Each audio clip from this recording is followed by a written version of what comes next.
The U.S. operation targeting Venezuelan President Nicolás Maduro has ushered in a new geopolitical phase in the region. What lies ahead for Latin America and for Venezuela? We will speak with Dr. Emrah Kaya, assistant professor in the Department of International Relations at the Osmaniye Korkut Ata University.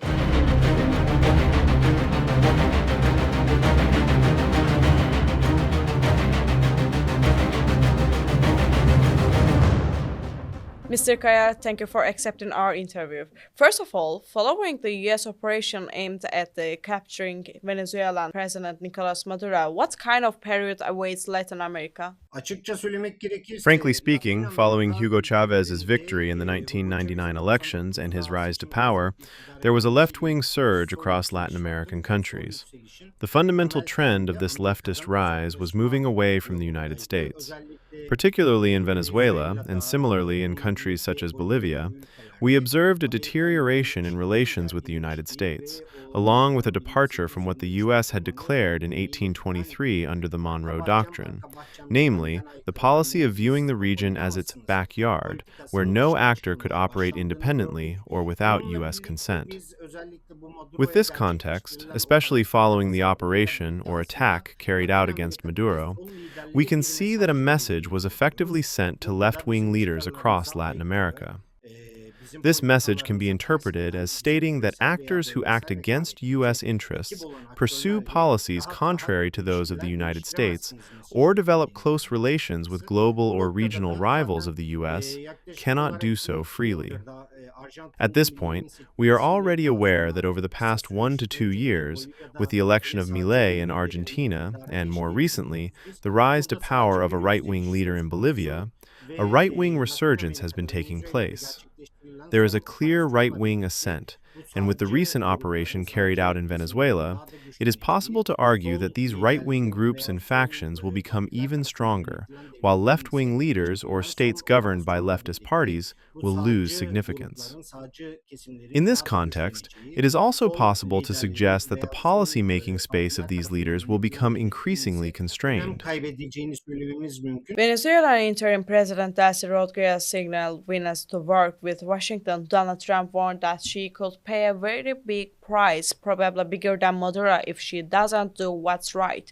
Do these developments point to a genuine political transition in Venezuela, or do they suggest that the country is heading toward even deeper crisis? Three main scenarios can be discussed here. The first scenario involves a transition process that would indeed be carried out through an agreement with the United States. However, considering that Venezuela has been governed by a left-wing leader or left-wing leaders since 1999, we know that the state has already been ideologized and that individuals sharing a similar ideology have been appointed across various state institutions. At this point, there is clearly a strong anti-American sentiment within the Venezuelan leadership and bureaucracy. When we look at the other scenarios, one possibility is the holding of democratic elections. Alternatively, as a more radical step, a coup attempt in Venezuela could occur. However, even if such a move were to take place as a result of coordination or an agreement between the United States and Rodriguez, I do not believe that this would be accepted by the state as a whole or by all state institutions. In this context, it must be stated frankly that the likelihood of a conflict process emerging in Venezuela is quite high, and the Venezuelan state is currently in a very fragile condition. In particular, we must recall the following. Hugo Chávez came to power in 1999. In 2002, a coup attempt was carried out against him. Later that same year, we know that Venezuela's national oil company launched a general strike against Chávez. During this period, within the framework of the coup attempt and the strike, individuals within state institutions who were close to the United States were purged. However, as a result of these purges, we also know that actors close to Chávez or aligned with a socialist and nationalist identity were appointed to key positions. This process has continued for approximately 20 to 25 years. In this context, regarding the process of Maduro's removal from office, his capture, and his transfer to the United States, the following reality must be emphasized. Only Maduro and his wife were removed from governance. However, We know that the defense minister, who remains loyal to Maduro, is still in office.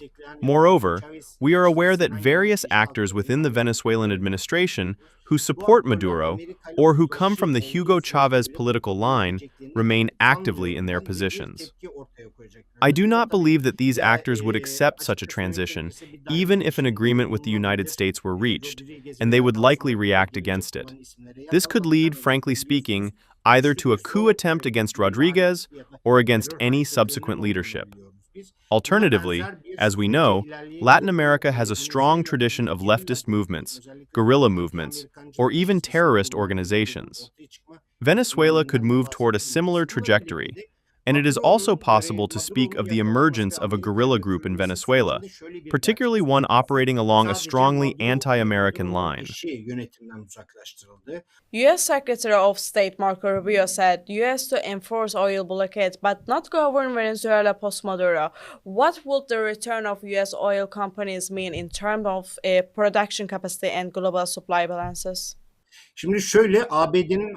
Now, if you recall, there was a statement that Trump frequently repeated to the effect that they stole our oil.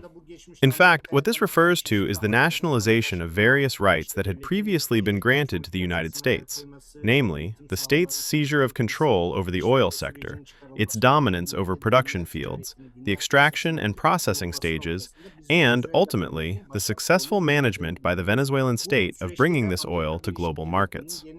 In this process, we witnessed a significant reduction in U.S. influence, both within the Venezuelan market and in the export of this oil to global markets. This development caused considerable discomfort in the United States, and when we examine Trump's speeches, we see that his core emphasis was largely shaped around oil. Of course, the administration has now changed and leadership has shifted. However, we know that the individuals governing the state largely remain aligned with the previous political line. At this point, it is possible to argue that Venezuelan state institutions and agencies will display resistance to the re-entry of American companies into the market and to their efforts to dominate production. Secondly, as Venezuela distanced itself from the United States, it moved closer to China and Russia. We know in particular that China has made very significant investments in the region. In this context, through its recent actions, the United States is clearly attempting to weaken China's influence within the Venezuelan economy, and, more specifically, within Venezuela's oil sector. If the United States were to implement these steps rapidly, there is a risk of a direct confrontation or an escalation of tensions between the United States and China.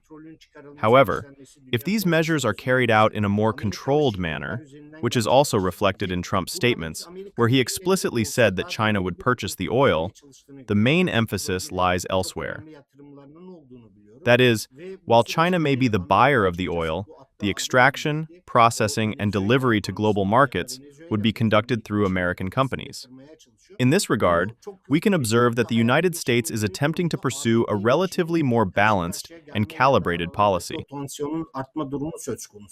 Do Trump's hints at further military intervention and his harsh rhetoric toward countries in the region strengthen anti-U.S. sentiment in Latin America, or do they create a deterrent effect? How might this approach affect Washington's influence in the region in the long term? Now, when we look at states in the region, for instance, Colombia, we know that Colombia is currently governed by a left-wing party under Petro, who is a former guerrilla member. Similarly, when we look at Brazil, we know that the country is governed by Lula, who comes from the Workers' Party. However, the extent to which this government can be considered left-wing is debatable, and it is often described as closer to the center-left rather than a radical left position. In this context, when we speak of the left in Latin America, we cannot categorize all of these governments as socialist, communist, or radical. Some are populist, some are center-left, and others follow political lines closer to the political center. However, statements made by Trump or threats coming from the United States make it particularly important to assess where these states stand ideologically. In particular, the case of Petro suggests that Colombia will attempt to pursue a more balancing policy and that it will seek closer relations with China and Russia. Brazil, on the other hand, is likely to act more cautiously. This is because we know from past experience that Brazilian leaders, such as Dilma Rousseff, were removed from power through processes in which U.S. influence played a role, particularly through interventions in judicial and legislative decisions. This is a real phenomenon. Even if not through direct military means, the United States has the capacity in the region to exert pressure by intervening politically, socially, or through judicial mechanisms, effectively cornering leaders.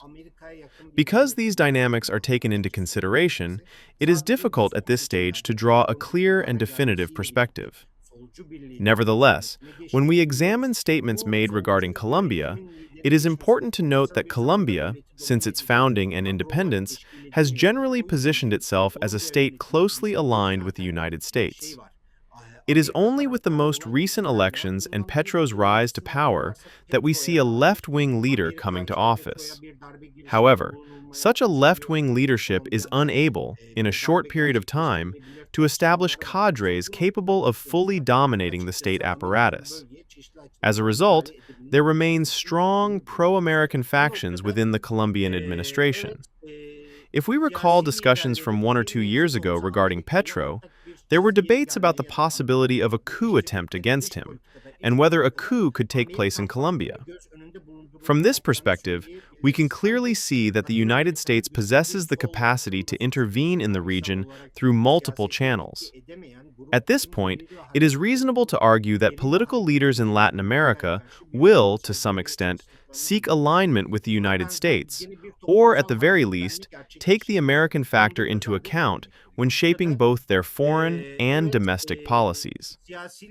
However, it should not be overlooked that Latin America also has a historically strong leftist tradition in which groups that were unable to influence politics through institutional means formed guerrilla movements and adopted an anti-American stance through these movements. A similar wave of social mobilization could emerge once again, and this possibility should not be ignored.